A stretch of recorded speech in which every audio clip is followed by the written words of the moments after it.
Well, good morning, and welcome back to another week of our missional community studies. We've been studying a portion of the teachings of Jesus that is commonly referred to as the Sermon on the Mount. I've titled this series of messages based on the Sermon on the Mount, I've titled it The Exchanged Life. And that subtitle then is Principles of Heaven for People on Earth. I want us to take just a moment and get a picture, the big picture for a few moments. We've looked at the first part. I've divided this sermon series into 4 parts, the Sermon on the Mount into 4 parts. We've already looked here at the 9 principles, the principles upon which the Sermon on the Mount is based.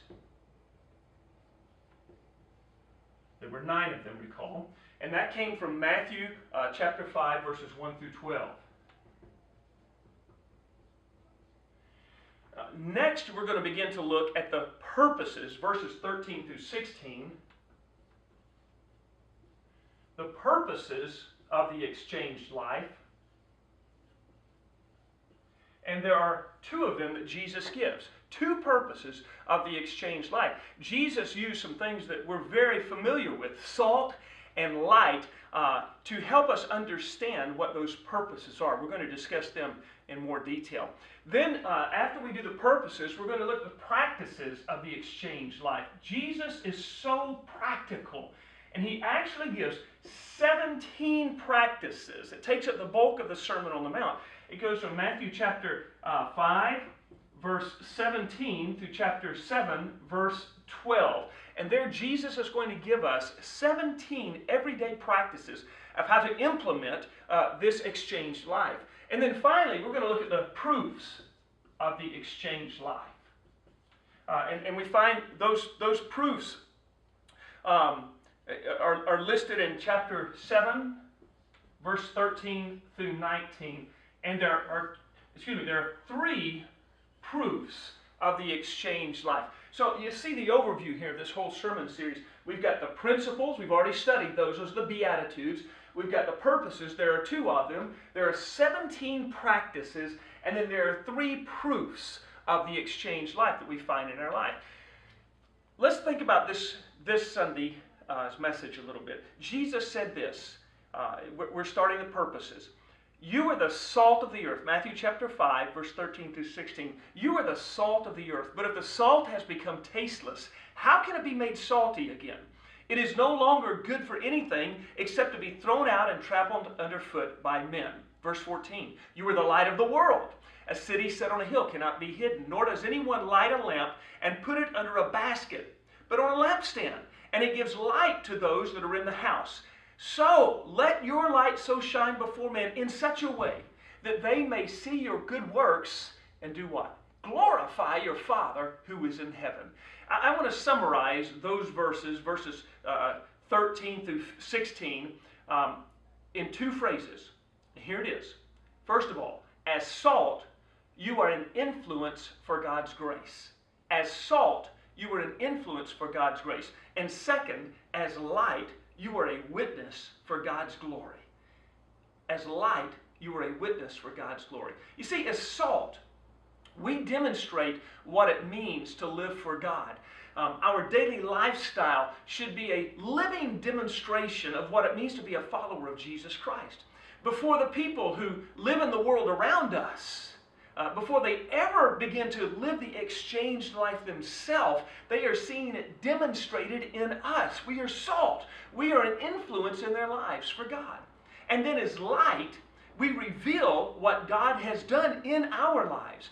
Our good works, meaning our lifestyle and our manner of living, are a witness, a testimony to those who know us of the work of God in our lives.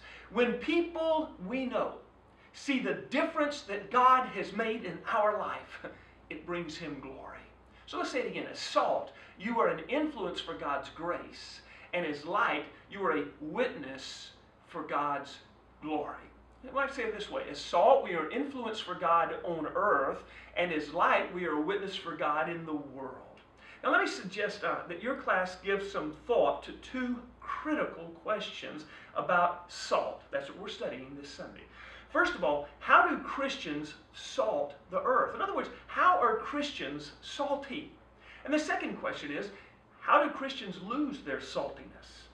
In response to the first question, we should be bringing the good news of Jesus Christ into every area of our life.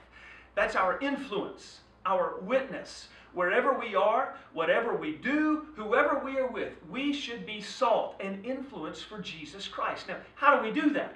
Well, one, we can tell people how God has changed our life. We can tell them, just simply tell them what God has done in our life. Number two, we can tell people about God's goodness and His love and His mercy and His grace.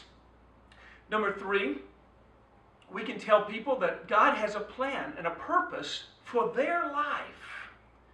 Number four, we can be ready to give an explanation of what God has said in the Bible. And number five, we can be prepared to give comfort and hope and encouragement to people in difficult times. This is Wednesday morning that I'm doing this, and news has just come out about this tragic event at Disney in Orlando. Just imagine, a family was there. Mom and Dad are walking, or Dad and one of the children are walking along the edge of the water there, and an alligator grabbed that child and disappeared with him. Somebody needs to give them hope. Somebody needs to give them encouragement. And it could be that a believer that is there could help them at that time. Then number six, we can influence our world by taking a stand for righteousness' sake, like the Beatitude, and for the sake of Jesus. Now you might discuss how Christians can be an influence in different settings. For instance, in their home, how they can be salt at work, at school, how they can be salt and influence for Jesus among their friends. Then in response to the second question of how can Christians lose their saltiness, you might explain that we can lose our saltiness when we act in a way that is not Christ-like. We lose our influence with people when we say we're Christians and then act in a way that is not like Christ. Number two, we can lose our saltiness when we do nothing at all. We have an opportunity to do something in the name of Jesus, to be an influence, to be salt in somebody's life, and we do nothing at all. And number three, we lose our saltiness when we cave in to the influences of the world instead of being the influencers of the world. When we do so, when we lose our saltiness, we lose the ability to have a positive influence for Jesus Christ. You might ask your class what kinds of things come to their mind that would cause Christians to lose their influence with lost people, unchurched people, or even with other believers. You could discuss how hard it is once you've lost your influence, your saltiness, to regain that. You could discuss how we maintain our influence. What do we have to do in our life to remain salty and an influencer for Jesus? One thing you definitely need to emphasize is that Jesus wants us to get out of the salt shaker. You don't do any good until you're out of the salt shaker and being an influence. So my challenge is this: now, go change the world. Be the salt of the earth. God bless. It's going to be a great Sunday.